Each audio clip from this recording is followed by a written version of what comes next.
Hello friends, আসসালামু আলাইকুম। Qatar FIFA World Cup opening ceremony আপনারা যদি এই অনুষ্ঠানটি সম্পূর্ণ দেখতে চান তাহলে এই ভিডিওর ডেসক্রিপশন বক্সে আমরা ভিডিওর লিঙ্কটা দিয়ে দিব। তো সেই চ্যানেল থেকে আপনারা দেখে নিতে পারেন।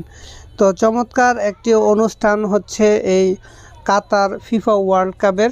তো এই প্রথম বিশ্বকাপ ফুটবল শুরু হলো কোরআন তেলাওয়াতের মাধ্যমে। তো এরকম নজির কিন্তু আর ঘটেনি।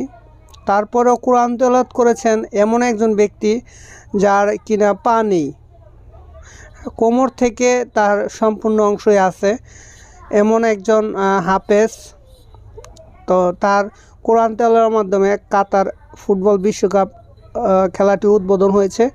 তো এই ওপেনিং সেরেমনি অনুষ্ঠানটি যদি আপনারা দেখতে চান তাহলে এই ভিডিও ডেসক্রিপশন বক্সে পেয়ে যাবেন, সবাই এখান থেকে দেখে নেবেন। তো আজকের ভিডিও এরকম একটা ইনফরমেটিভ ভিডিও ছিল। সবাই ভালো থাকবেন, সুস্থ থাকবেন। দেখা হবে নেক্সট কোনো ভিডিওতে। খোদা হাফেজ, বাই বাই।